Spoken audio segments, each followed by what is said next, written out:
Hi, everyone. I think Ehab's just letting the final few people in. I'm sure people will continue to filter in, but I think we're good to start. So good evening, and thank you all for joining us. Thanks also to London Business School for hosting us for what is set to be a fascinating look at the state of the beauty industry across the region and the outlook for cosmetics, skincare, hair care, and fragrance post-COVID. My name is Louise Nicol. I'm a journalist and consultant, and I've lived in the UAE since 2005, working with luxury brands across fashion, jewelry, beauty, and lifestyle.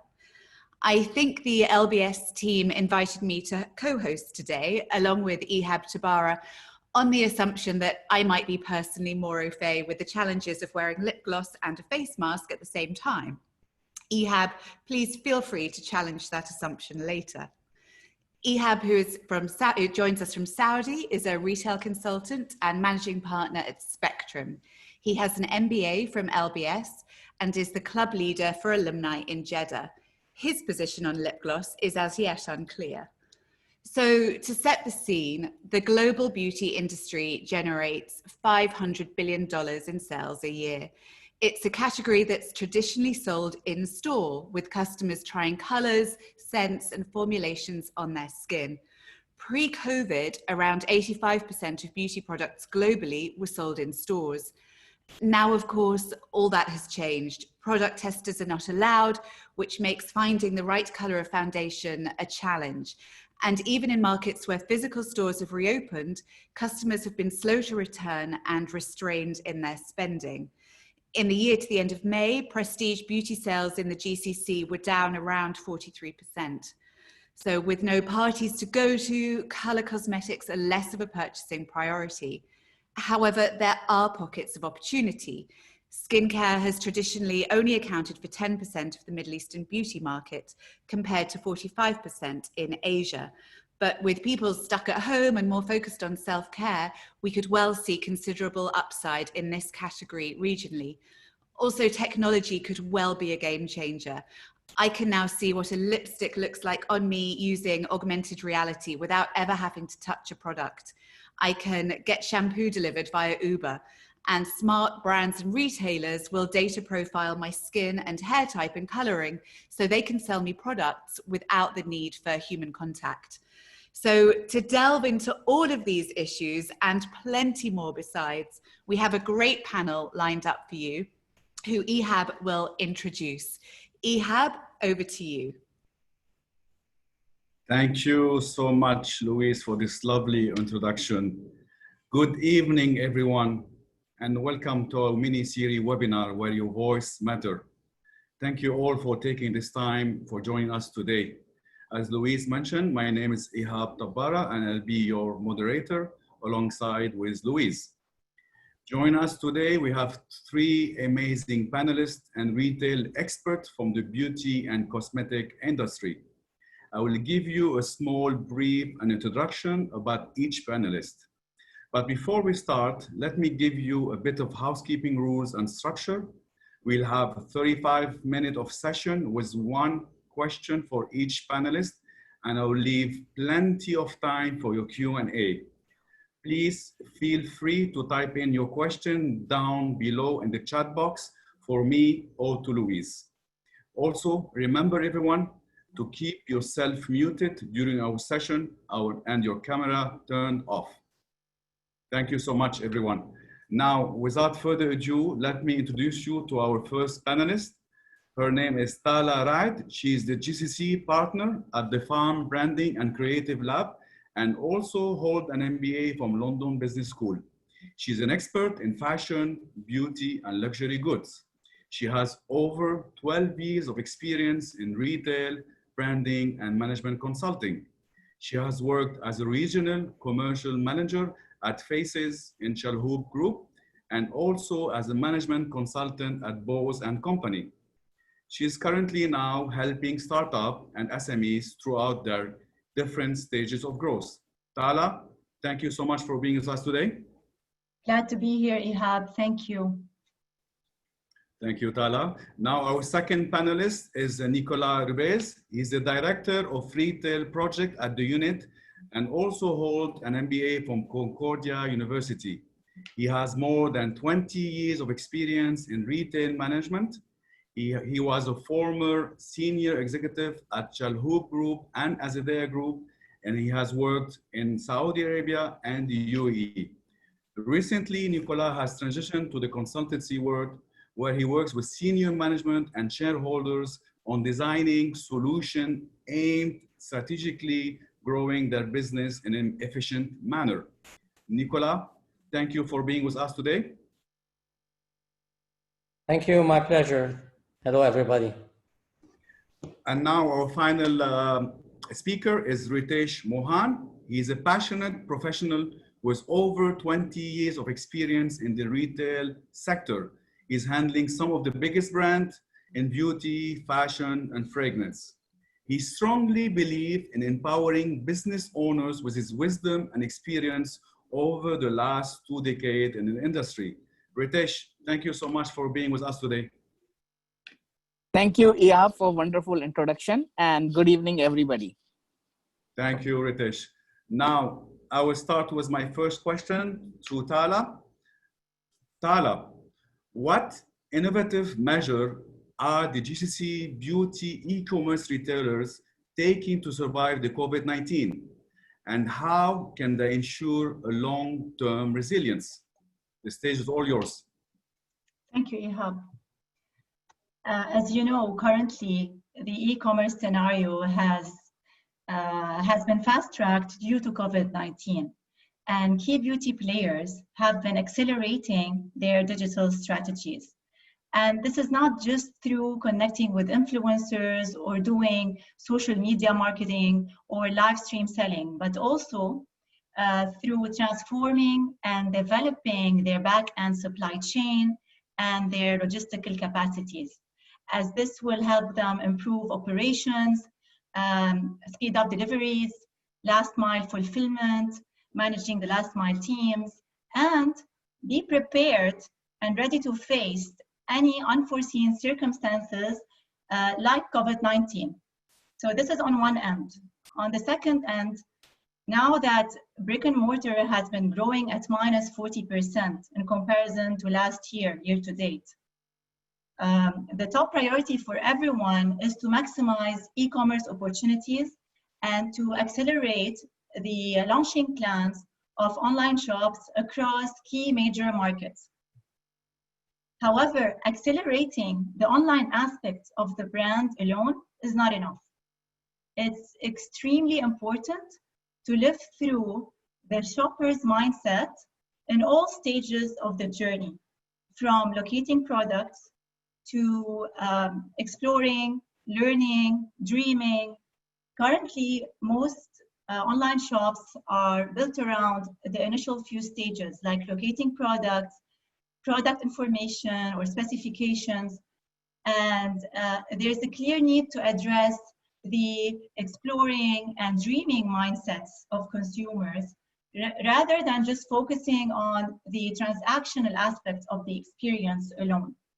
And GCC consumers are highly connected, they are very digitally savvy, and it's critical to find a way to build trust with them, to connect with them, engage, and not just to stay afloat, but through marking this brand presence across all platforms, from online to offline, be it retail stores, social media, say Instagram, Snapchat, Facebook, website. We have to portray that immersive, flawless experience across these platforms and bring a coherent shopping journey to life. So moving into the innovation measures of the question, we all know that the beauty and cosmetics industry faces many challenges around the transparency, accuracy, building trust for products. And where in retail stores, we can touch and feel, and we have this play, we can play with products. This experience is still missing on online channels. And the e-com world needs to address the pain points that consumer goes through when shopping online. For example, a lot of people don't know actually which color or shade actually suits them. There's so much information, so many alternatives, and even influencers are not an accurate way to represent how makeup looks like on the everyday consumer. Fortunately, several powerful technologies have emerged to make beauty shopping online as seamless as possible. And this includes augmented reality, artificial intelligence, and imaging technology, skin imaging technology. Global retail players like Sephora, Estée Lauder, companies, and L'Oreal, many more, have already tapped into these technologies, and they're leveraging on them to have more engaging, more customized experiences online. And I will highlight a few interesting examples for you now, just for you to have an idea. There's the famous virtual try-on that many people know that helps users directly detect their skin tone and find the right shade match. So now you can try the complete range of makeup SKUs by looks, by lips, by brand. So this is one. Foundation tools, people are using foundation tools like Match My Makeup to match their current foundation shades from one brand with the exact shade from many different other brands. And now this is not just concise to makeup, but it has also extended to hair color, to detecting hair texture.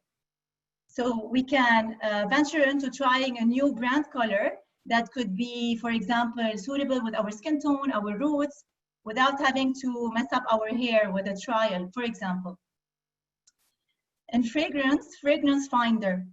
So the fragrance finder recommends the perfume of your choice based on your favorite notes. Let's say floral, oud, vanilla, amber, and you decide on the intensity of each. So this is covering fragrance, skincare, and makeup, but coming to skincare has so many breakthroughs in that perspective. And Neutrogena has recently launched a very interesting tool called the free Skin 360 app, just like a selfie app that detects the fine lines, wrinkles, the dark circles, and it can process up to 1,000 skin pixels instantly.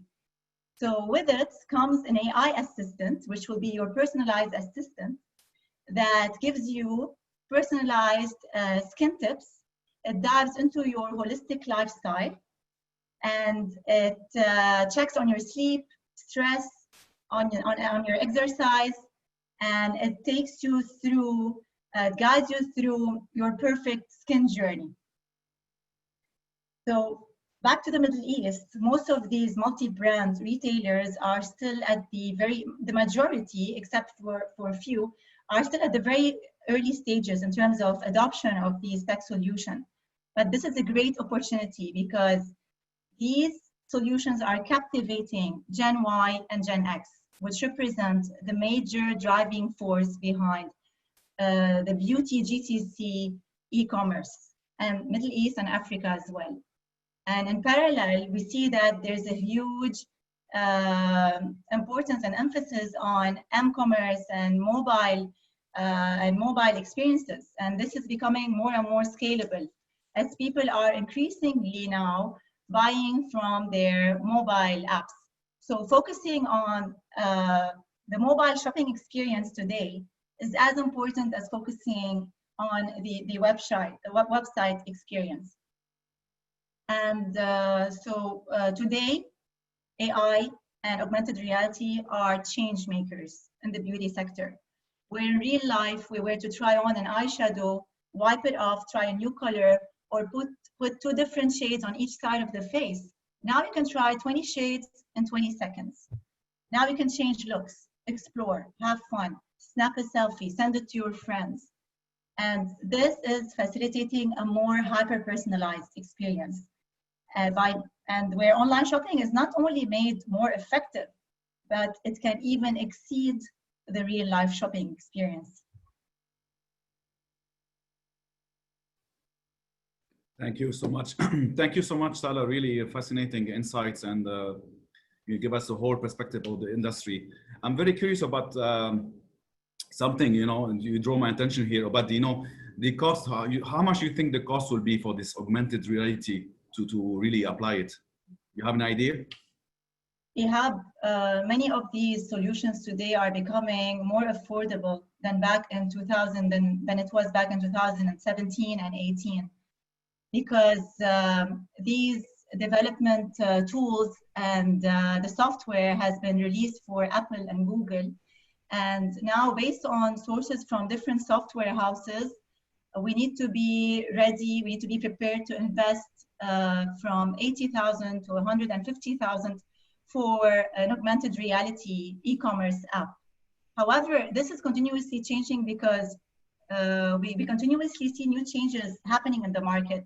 Like now, during the COVID, Perfect Corp, the company behind the webcam for makeup, and they are the world's leading virtual app provider.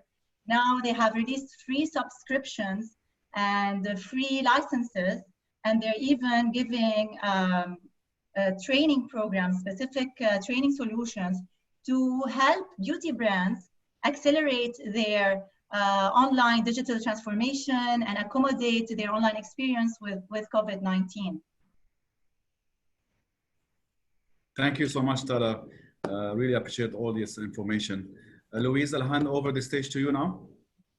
Thanks, Tala. That was really, really interesting. I've definitely tried on makeup in the magic mirror in Charlotte Tilbury, and I guess now that we can't touch the products, we'll all be doing a lot more of that. So it's great to see how the technology develops. And I just hope that one day I can have a permanent Snapchat filter applied to my face. So if you could work on that, everyone from LBS, I'd be very grateful. I'll be your first customer. So I'm going to move on to Nicolas. And we're going to take it into real life now, a bit of real life retail. So Nicolas, we often hear of customer experience, but what does it actually mean? And how do we merge the human interaction of customer experience with the technologies that Tala has been speaking so eloquently about? Okay, thank you, Louise. Actually, Tala, as you said, spoke very eloquently about, let's say, the customer facing, or the experience that we will have, that any customer would have in store, okay, using the many of the technologies that are becoming available and more popular with time, and technology also costs coming down. I'm going to move on a bit to maybe a bit more less entertainment, more boring subject, by taking you a bit through the journey of the client and his or her relationship with the brand. Okay, so I'm gonna start from outside the store to inside, all the way to the checkout. Okay, so whenever we speak about client experience or guest experience, people immediately think about naturally about customer service. How is it in store? Is the stock available? Did they greet me with a smile, etc., etc.? Did I find whatever I have is at the right price, etc., etc.? And this is absolutely very important, but that's not all. The guest experience starts really from outside the store. It starts from wherever you are, whether at home, at work, on the roads, with any touch point that you see of the brand. And technology starts there. Okay, of course, it starts with signage, digital signing, whatever you can see around the logo of the brand. However, it relates with, to you in terms of emotional relationship, but then it moves into your smartphone, into your app, the social media, the people blogging about it, the influencers, etc., etc. And then moving on, we move from seeing what's happening really outside the store, and then we decide as shoppers to go inside the store, or to go inside the mall or on the high street. And then here technology comes again. You pass in front of the store. Many companies right now are using devices called beacons. which through the mainly Wi-Fi, but mainly Bluetooth technology, connect to your smartphone and see exactly, depending on what you're walking by, whether it's near the store, even inside the aisle of a store, it will suggest to you what you want to buy, or what you should buy, or what promotions or cross promotions are there. So immediately there's this relationship that becomes sort of very close with the customer. Now you go inside the shop. You see, you put your hand on any item, you take it out, you're coming back in through the RFID technology. It knows whether it's getting out of stock, whether it's getting more and more bought.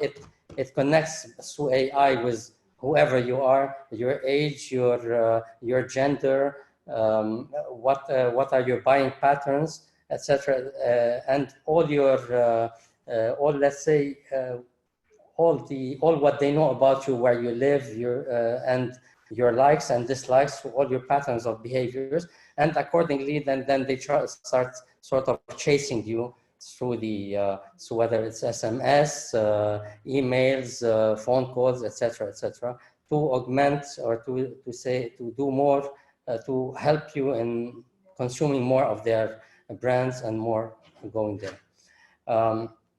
Then behind the scene, there is all this what people call big data today.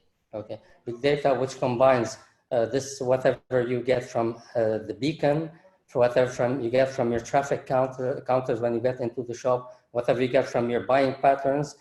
They mix all this, or they put it together. They pool it with your address, your family site, anything they know about you from your social media profiles as well, and start targeting you.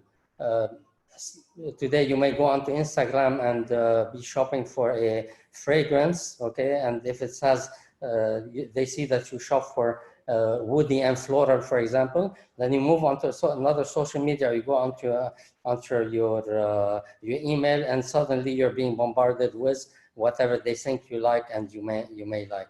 So all this becomes very pervasive technology, what we call, and pervasive data that go inside anything you're looking at. Another part of the experience is also in how they interact with the supply chain, all the way to the last mile delivery. So whenever they know better the customer, they know what they can offer you better. This reduces a lot what we call the out of stock and the shrinkage and so on, because they can couple that at the back end with the database, with the suppliers through EDI, and know exactly how much to buy of each SKU and each item in such a way to always be able to cater to you. And even they go so many steps beyond that if they don't have this item, they cannot get it, then they will cross-sell you by telling you what you may like around that. There's a very big, very, let's say, famous example that doesn't come necessarily from the cosmetics or beauty world. It comes more from the supermarket world that maybe illustrates a bit what I'm saying. A few years ago, you know, in Florida, they have a lot of hurricanes, okay? And probably the chain that is best in the world at analyzing data, short of Amazon today, is Walmart. Okay? And they know they have statistics, they have predictive analytics, they have BI tools that really know pretty much everything and go way beyond. So there was this example where after a hurricane season, after a hurricane came, a big one, they analyzed the data. And they saw that obviously because of the hurricane, people started buying more tools, more lamps, more survival kits, etc., which was all normal. But also they saw that people started buying much more cookies because it's ready food, and specifically strawberry flavor. Nobody knew why. It's just empirically strawberry flavor as opposed to the other flavors and so on. So they took this data in, and next time you know, a few weeks later, a few months later, through the weather channel, weather forecast, they knew that another big hurricane was coming in. So obviously, what did they do? They called all their suppliers and all their branches from around the states. They they emptied their stock with the strawberry biscuits, and you had truckloads of strawberry biscuits coming all the way to Florida. And they made a killing really on that, okay, because of that, because of these data that they had. So that's a very small example of how data can or per se basic data can be really good at making you not only optimize on your inventory, but capitalize on the eventuality of getting low stock or out of stock. Coming into what also Tala mentioned about whenever you go into a tool and it can tell you immediately what's better for your skin tone, for makeup or foundation, and so on. And obviously, not only you can try 20 within maybe 2 minutes. Beyond that, the fact that you're trying 20 within 2 minutes, it was observed that one, people tend to buy more because when you have too much choices, then you end up maybe buying 3 or 4 as opposed to 1 or 2. The other thing, again, going back into deep core, let's say, boring inventory stuff, it does reduce shrinkage as well because you have less people, using testers, which typically can account for more than 2 or 2.5% of consumption. So it really eats on your gross margin, and replace that by these let's say electronic gizmos. Okay, now this really is something that maybe they don't talk really about, but really saving 1 or 2% on the gross margin, which goes automatically into the bottom line, is something huge for retailers. When you think that on average, a retail shop would do in the, let's say, 12, 15, 18% bottom line, okay, then you move this from, let's say if you're at 12, you move to 14, you already, by saving these 2%, you are in fact augmenting or improving your bottom line or your return on investment by almost 20% or 15 or 20%, which obviously is quite nice and quite huge. Another thing, I'm moving also within the journey, going into checkouts. Okay? Obviously, now we've seen a lot of improvements lately over the past few years, and especially after COVID, in the payment types. We moved a few years, many years ago from cash to credit cards, and then from credit cards to tapping and the contactless technology and so on. Now they're taking it obviously a step further. Amazon Go 3 years ago, when they started this going from offline to online, O2O, and online to offline, they opened their Amazon Go, where you can come in and come out without having any human interaction, and your account being debited automatically. Now, the latest in these trends is a trend which we call today the BNPL, buy now, pay later, okay? Which is not necessarily, we're not talking necessarily about cosmetics here, it's about retail in general. You have companies which are very well known worldwide, which are called like Affirm and Klarna Afterpay, and in China Afterpay, in Australia, Klarna in Europe. These are apps which are very geared towards millennial and Generation Z and even digital natives, which are coming online in the next 2 years.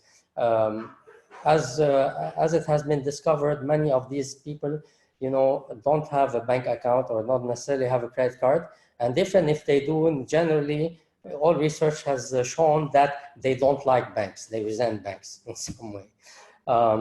And this feature of buy now, pay later is quite simply some app where you get approved through a process of credit approval, which is quite simple and fast usually.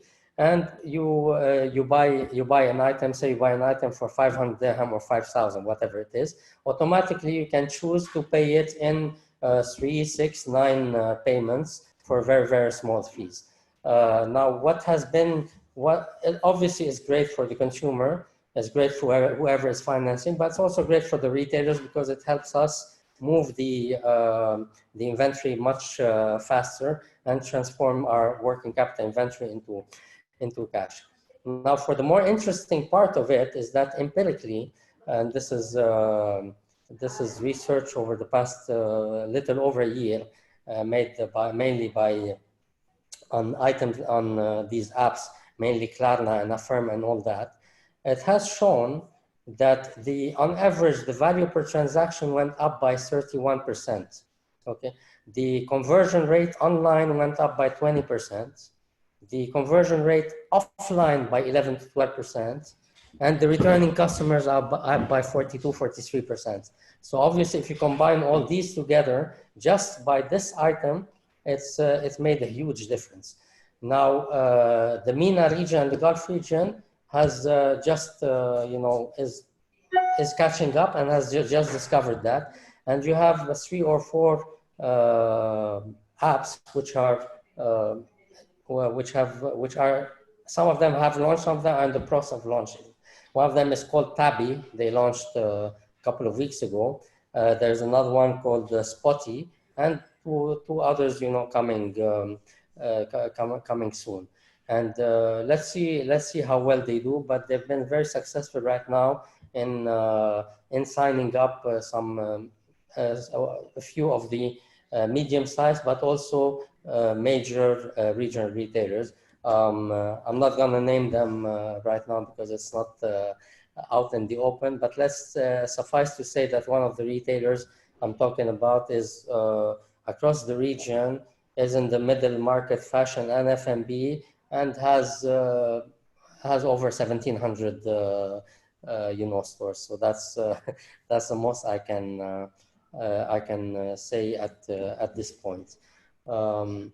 Nicola, thanks. I'm just going to jump in here because we're running tight on time. And I've got a question about the Bluetooth technology that you were talking about when the customer walks into the store and is presented with relevant promotions or stock queries to their phone. You mentioned, I think it was the second thing that you mentioned. Do you have a name for that technology? Someone's asking. The technology for these things when you come near the store. Yeah, it's called the beacon. I think. No, the one in store. So even when you're in store and you're looking at stock levels or something's out of stock, so you get a suggestion. RFID. It's RFID. It's radio frequency identification. It's basically they put a sort of beacon, if you like, without getting too technical, that where they can tag the shelf, or they can tag the item itself, depending on the case. And they can go to the extent really of, obviously they're not doing that, hopefully they're not, but they can go with this technology even to the extent, let's say if you would take a bottle of milk, okay, to follow it up through the Wi-Fi and the various, telco networks and so on, to follow you all the way to your home, okay, and through IoT to know in which shelf you put it in the fridge, and whether you consumed half of it in 1 week or all of it, and so on. So in a way, it can get pretty pervasive and scary. But this is the extent to which RFID can go. Are there any specific, any specific software companies harnessing that technology for the beauty industry that you're aware of? I know that Sensormatic, for one, is harnessing it for many. Sensormatic, which is owned by Tyco, which is owned by Johnson Controls, is using that technology. As far as retailers are concerned, one of the technology has been there for a while, but one of the retailers who has moved their items, from Sensormatic to RFID, because they can use it also as alarm feature as well, is Zara. Zara moved into RFID, I think already close to 3 years ago. I don't know if they did it worldwide, but certainly in most of the countries. Yeah.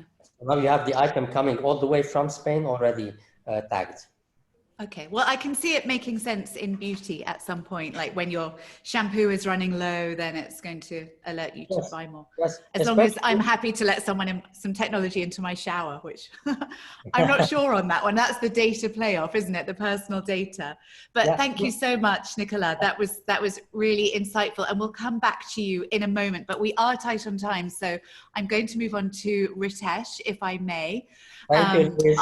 Our third panelist. Now, Ritesh, it's maybe not an obvious time for new entrants to come into the market, but there is nothing like the challenge of a situation like the one that we're going through. So how can new entrants into the field of beauty find a competitive advantage for anyone brave out there that's eyeing the GCC right now? Louis, that's a very good question. In fact, retail entrepreneurs or the ones who are aspiring to enter into beauty segment, as they say, the first rule of any business plan or business monitoring is to find a niche. And there has been, as you in your introduction mentioned, there has been a decline currently post COVID-19 in the overall beauty segment, but there is a marginal decline in the skincare segment that has been observed. These are, as more than the decline, I would say the preferences of the consumers and their buying behavior are changing. So there's a trend which is emerging, which is people are now going towards health and wellness products more than anything else. Hence, there is a new field that's coming up in a beauty segment, which is known as vegan cosmetics or organic cosmetics. In journalist typo, we can call it even as a sustainable beauty. So that's a new niche. So finding the niche, and organic cosmetics category or vegan cosmetic category itself is almost like 20.8 billion USD, and it is growing at the rate of 7%. And this is pre-COVID, but I'm sure with the COVID, with digitization initiatives going ahead, the percentage of increase and acceptance would have been increased further. So that's a huge genre, a huge segment within beauty and cosmetic that needs to be explored, and even a new entrant can milk that particular category. So if you notice, there has been, in terms of, you will ask me in terms of what's driving this particular category, which is vegan cosmetics, the changing lifestyles towards and their preferences towards more health and wellness category. There has been an influence of something, I would call it a growing trend amongst celebrities, which is known as veganism. People are becoming vegetarian worldwide, and hence the people are becoming more and more conscious on their health. They are becoming aware on using products which are more eco-friendly, which are not tested on any animals, the products which are less chemical or chemical-free beauty sort of offering. Hence, all this are fueling, and the major targets, as you know, today are millennials and Generation G, which they they try out. They are the one who really tries out what comes into the market, and they are the drivers for growth. Thanks, Ritesh. I think vegan cosmetics really makes sense to me, and the sustainability angle on that and why we're more focused on it post-COVID. Now, from what I understand, you're a bit of a fragrance expert. So forgive my complete lack of knowledge in this area, but could a fragrance be vegan? How does sustainability translate into the world of fragrances? They're quite full of chemicals, aren't they, from what I know? See, the fragrances can be vegan. I'll tell you, instead of using a synthetic essences, you could use plant-based, additives. You could use fruit-based additives into your perfume. And normally in this region, there's a growing trend towards using an alcohol-free fragrances, which is oil-based. So you can use natural oils or plant-based and floral pigments or ingredients, rather than depending completely on synthetic essences. And I guess when you can't have a customer come in store to smell it, you use Tala's technology that she mentioned earlier. Was it the fragrance finder? I'm going to check that out later, to try and communicate the essence of the fragrance to someone when they don't physically feel comfortable coming into a store. Thanks, Ritesh. That was really helpful. Now, I think to spark some more conversation amongst the panel and our attendees, we're going to launch a couple of polls to get everyone's views on some of the innovations that are coming up in the beauty industry. So hopefully my more technically minded co-host, hurrah, Ehab, can launch it. So we are asking you to select which of these you are most looking forward to. So your choices are ordering beauty products via online services, using AR to choose your color cosmetics. Gents, please feel free to indulge yourself in this one. Participating in online makeup tutorials with your favorite brands or stores, or having a personal full profile in beauty stores that enables shop assistants to select the correct colors and formulations without the need for testers. So that's that handover of data as a consumer and a private citizen, but you're reaping the benefit in maybe getting a product that's more suited to you, particularly when you can't test it. So please select which of these you feel is most interesting for you. And the results we have so far 70% voted. That's good. Come on, everyone, fingers on buzzers. And actually on the first one, there are gradients within that, because we say ordering beauty products via online services. So you might traditionally think of Sephora.com or brand.com. But one of the things that's coming up in China at the moment that actually does exist here, but it's quite under the radar, is using Uber to deliver beauty products. So the biggest food delivery service in China has teamed up with Sephora. So you can now order your lipstick like Deliveroo, essentially, and have, you know, your lipstick delivered. Now, there are challenges with that, obviously, because what do you do when you return it? You're probably not going to return the burger that you've ordered for lunch, but makeup you may want to if it's not appropriate. But it's a really interesting idea, I think, to think that I could Deliveroo, you know, my makeup. I mean, it might be challenging to the bank account, but let's see if that comes on board. So how are we doing?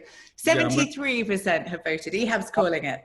Yeah, Louise, to your point, to your point here about Uber and delivery and so on, there's actually an app which is called BGX, which started in the UK, and now a few months ago it came to the UAE and maybe some few other countries. And it's exactly like an Uber for cosmetics. It's really to order your cosmetics online. So it's they guarantee you to get your cosmetics within 30 minutes. And the way they work is exactly like Uber, like depending on what you want, based on geolocation, they will go and buy the product for you from any, let's say, supermarket or luxury beauty point of sale or pharmacy, depending on the case, where it is, and bring it to you. Yeah, absolutely. I think it comes down to transforming how brands think about stores. So your store almost becomes a warehouse rather than a store. So it gets over some of those inventory issues that people are having now when traffic is lower in malls. But to the results of the survey, the most popular finding is using AR to choose my color cosmetics. So all that money that is being invested in these technologies has obviously got a decent payoff. Tala, there was a question earlier. You mentioned some figures. I think you were talking US dollars rather than UAE dirhams. Can you confirm US dollars, that? everything, US dollars, yes. Okay, and, perfect. Yeah. But obviously if this is, you know, what people are looking forward to, then it's potentially a great investment. So I hope everyone goes off and tries on some fake eyelashes using the power of the internet later. Right, well, let's move to... There's many new trends within the brands as well. One of them is called the velour lashes. These are like more natural, more flexible, and makes applying false lashes easier than ever. One of these latest as well, innovations from a product perspective. Can you send me some? That's really interesting. And actually, on that note, I did hear a couple of weeks ago that Sephora in the Middle East is stopping mink lashes for reasons that Ritesh had referred to, the sustainability and the animal rights issues, and that they have stopped selling mink lashes. So we'll all be wearing velour lashes. Exactly. Great. Ehab, shall we move on to poll number 2? Are you able to manage the technology on that? Okay. So everyone, fingers on buzzers again, please. And we are asking you, my main driver for purchasing a beauty product online or offline is 1, price competitiveness. 2, because an influencer recommended it on social media and Hala has warned us about the dangers of color matching with influencers. 3, because a trusted friend or family member recommended it. Or 4, ease of delivery, ordering and returns. So which of those is most likely to influence your purchase of a beauty product? And this is not a gender specific question. We want everyone to answer. Please join in. We'll let those, we've got 71% voted so far. That's pretty good. If anyone's shy, please don't be. We don't know who's saying what. Entirely anonymized. Okay. Results are coming in a bit closer this time, I think. But actually, I have to say the results look, now I don't know if everyone can see the results. Ehab, no, they can't. Okay, so I will tell you that the winner with 37% is because a trusted friend or family member recommended it, which I would say matches with my own experience as well. Coming second is ease of ordering, delivery and returns.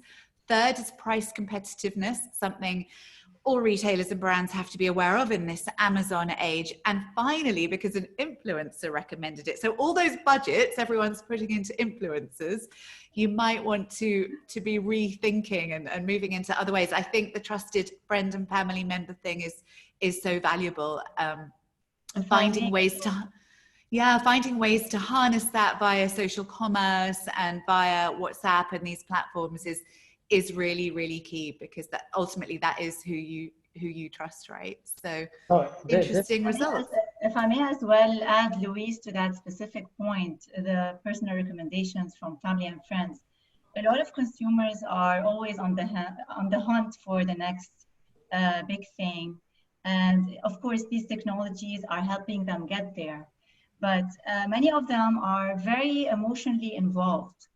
Let's say they're finding problems with treating their acne, or for example, with skin complexion. So this impacts not only how they look, but how they feel. So the moment something really good comes out, these people will be the first advocate for the brands, and they will be doing it voluntarily, and they will be spreading the word to everyone.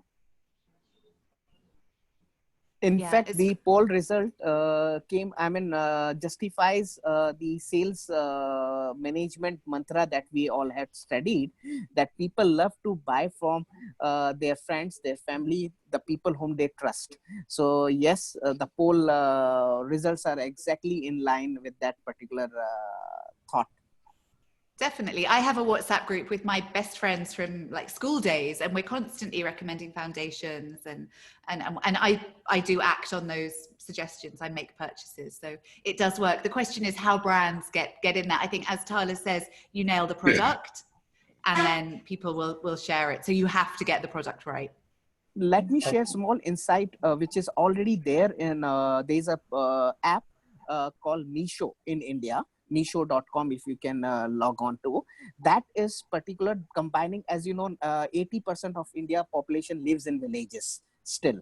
So, you know, but there is a high connectivity of WhatsApp and your 4G connectivity across. So this Meesho platform is empowering women entrepreneurs or a housewife to sell products amongst their WhatsApp groups. That's fascinating. Yes. So handicraft products can be sold on that platform. Let's move on to the Q&A session. Thank you, Ritesh. Thank you, everyone. We have 2 questions before we're running out of time. I'm going to fire out these questions. If you don't mind, Louise, can I take it over? Please do. Okay, great. I'll start with a question from Massimo. I don't know who's going to answer that, but I'm going to ask the question first and see who's going to answer it. How can a user input their skin exact color, though the camera or another detected device, through a camera or another detected device? I think Tala, you're talking about those things, right? Can you answer it, Tala? Yeah, with the new skin imaging technology that detects the skin pixels and can detect, for example, the dark circles or the wrinkles or the fine lines. And this technology is made for the beauty industry and to help users exactly detect their skin tone and find the right match of shade for their face. And augmented reality includes as well the virtual try-ons that people can augment their actual visibility to more realistic how it's going to be looking with that specific shade. So tapping into the technology alone, if you'd like to get into more details, we can connect and share some relevant information on the skin imaging technology and how this can be able to process skin pixels as well. Massimo is adding on to here, is asking, how do you get the image of the skin? Well, you need to be able to ask the tech experts, the AI experts, because AI and artificial intelligence works on, I'm not a technical expert, but with so much data, the computer and the machine now can assess and differentiate what exactly is this. It's an acne, it's a wrinkle, it's just like a blemish from the sun, the skin is oily, the skin is dry. So it can get into so much microscopic details to assess what skin complexion you have. But this is a completely from a technical point of view, and we can dive into this world. It's continuously advancing and evolving and improving, and it's the future. And we can talk on, on a more separate session on just focusing on that with some technical experts who develop these tech solutions. Thank you, Tala. Thank you. Okay, my final question, I think, before we close up tonight, there's a question from DK. I'm not sure who is that. For a startup within an e-commerce business, what channels are recommended to be associated with so we can be the first to know on new trend or gathering awareness of shopping trends from products, how customers are using products, omnichannel approach, etc. Can I repeat the question? Yes, yeah. For a startup within an e-commerce business, what channels are recommended to be associated with so we can be the first to know of the new trends or gathering awareness of shopping trends from products or consumers? Who would like to take it? Nicola, Tala, Ritesh?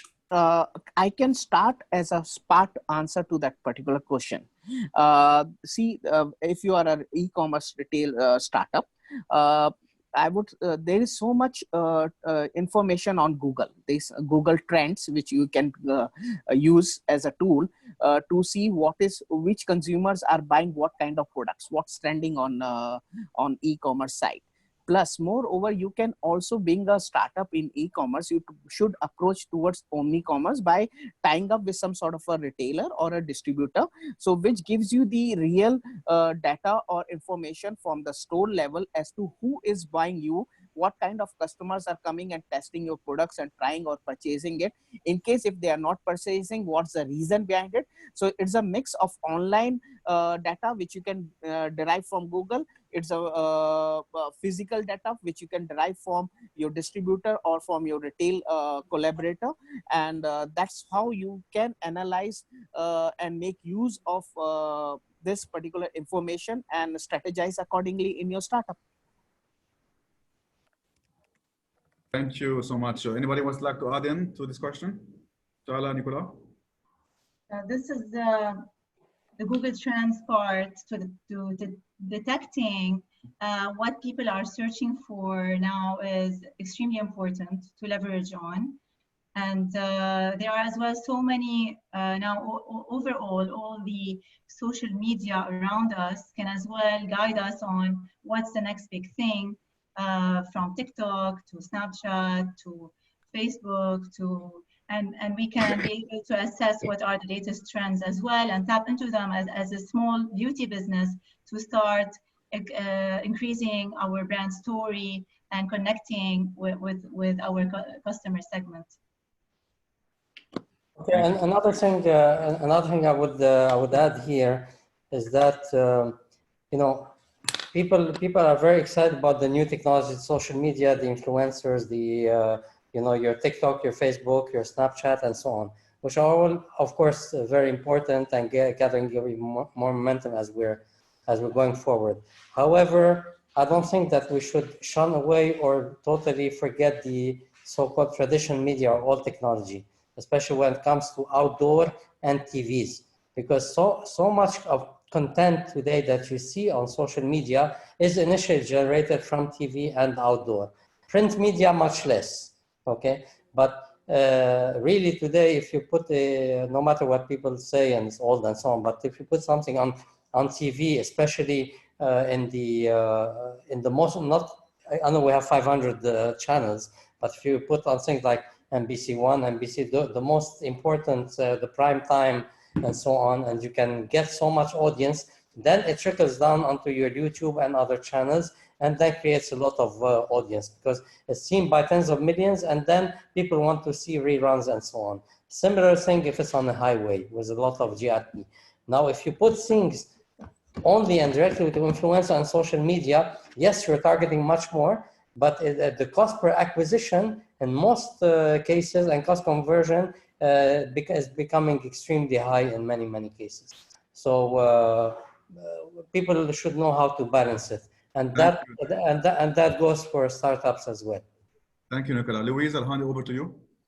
Yeah, thanks, Nicola. I think once someone really cracks shopping through TV, it will be a game changer. I don't think we're there yet, but I think if I can see a lipstick on someone on Keeping Up with the Kardashians, not that I watch it, and literally click through and buy it, then that will be a game changer. And I'm sure the technology is mere nanoseconds away.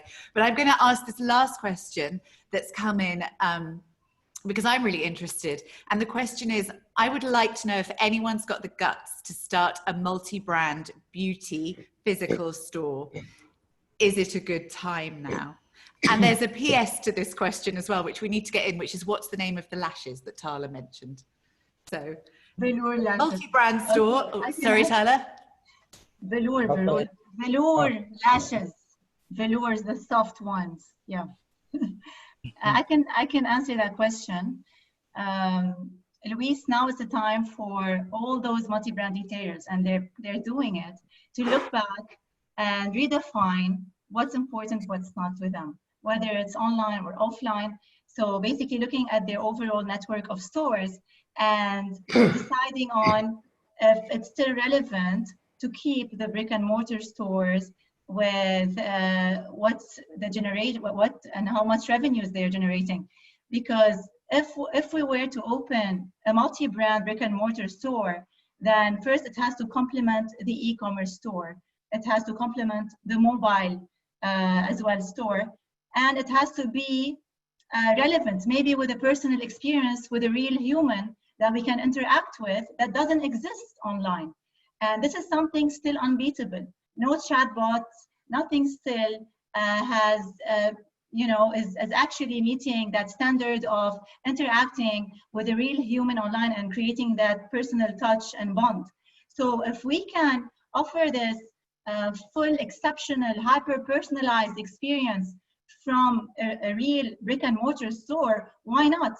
But it's no longer the days where we're expanding or opening 88 branches all over the region. These days are gone. It's about opening something that's extremely with a full experience, relevant, outstanding, immersive, and very hyper, personalized. So yeah, that's it. I So would like it's to add, Louis, I would just like to add to what Tala has said is basically two concepts which are emerging currently. One is called showrooming, which is people shop online, wherein they try the products themselves physically, but buy online through an e-commerce site. Second concept, which is emerging or rather becoming very popular, is called buy online, but pick up in store. Today, the challenge for any retailer is how to drive that online traffic, which is there on your e-commerce or on Google, into your store. A retailer who is able to crack this code will be the most successful retailer in coming times. Yeah, it's about this hybrid experience where both online and offline can be integrated together to have a more immersive, personalized, and more complete experience for everyone. Okay, there's one thing with that I can add a bit empirically to that, specifically to your point of multi-brand stores. Now, the fact is that over the past, let's say, 3-4 years, the trend has been consistent and unabating. I'm talking really about the MENA region, our region here. There's been, everybody is a loser, and there's one winner. One winner, which is Sephora. Okay, Sephora is adding more and more stores. Although now with COVID, okay, everybody's a loser, but temporarily. But Sephora is adding more and more stores, and the stores are doing very well and growing much faster than others. All the other multi brands, okay, most of them are suffering big time. Some of them have all but gone. For example, Paris Gallery. Many others have shrunk. You know, whether you talk about Misbah or Gazzaz in Saudi Arabia. Vavaboom is closing more than it's opening.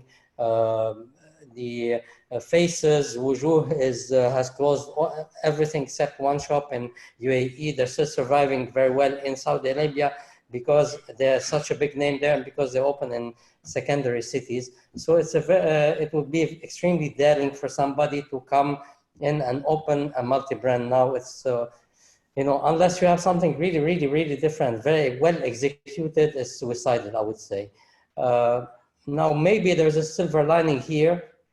If we look more to the east, more towards Asia, there are multi-brand, stores or brands, more specifically in South Korea and so on, which have a big name there. And they're much more focused on skincare than here. So maybe there's an angle here, especially with what's happening with COVID and so on, where skincare has been, gathering pace and as a category has been growing, whereas makeup and perfume lost a bit of ground, all relatively. But still, even by growing, they're still only at 10-11% skincare. So there's room for growth, but overall, it's a daring thing. The final point is the safer bet, which has been proven, is what we call the mono brand. The mono brand makeup or 3-axis beauty, but mainly in the makeup. These have been winners over the past few years. Why? Because there's a lot of consumption per capita. The model is such that you take very low square footage, so it's your rent, no matter how high it is per square foot, it's still manageable, and you can pretty much command a very nice margin. And most of the brands are very well known worldwide, so there are spin-offs, or let's say brands owned by bigger houses such as Estee Lauder, for example, who back you up with a lot of brand equity, with a lot of marketing worldwide and so on. So this would be a safer bet, mono brand as opposed to multi-brands. Thank you, Nicola, and thanks for that very decisive answer to the multi-brand question. I believe the word you used was suicidal. So you weren't beating around the bush in that instance. I think that's some straight down the line advice there. Thank you for putting the accent. Maybe I made myself a few enemies here, but... But of course, this is for brick and mortar. What Nicola is mentioning, the online scene is a completely different story. Let's not forget Boutique Cat and their recent advancements and growth in the region. So definitely multi-brand online is not like multi-brand in a brick and mortar store. You're right. I was more specific to the bricks and mortar. So I know this conversation could go on. I know Nicola's keen to go on, but we are going to have to take it offline now, I'm afraid. We can move it on to LinkedIn or anywhere else that everyone would like to continue connecting via LBS, via EHAB, via these wonderful panelists who are all available to be hounded on LinkedIn. Please hound them and continue to ask them questions. But thank you all so much, Nicola, Tala, Ritesh, for your insights. And I know everyone's been making notes. Everyone's either going off to invest in some technology or to buy some velour lashes. I'm on the latter. Ehab, I'm not sure which side you're on. If you're going to try on some virtual lip gloss, maybe. It sticks to the mask. It's not good. But thank you so much for everyone on the panel and to everyone who joined us. We had a great turnout. I hope you enjoyed it and hopefully see you next time. Thank you all so much. Bye. Thank you, Louise, Ihab, and my Tala, Ritesh, everybody. Thank you for and all the viewers and participants. Thank you very much. Have a good night, everyone. Thank you. Bye-bye. Bye-bye. Bye-bye. Bye.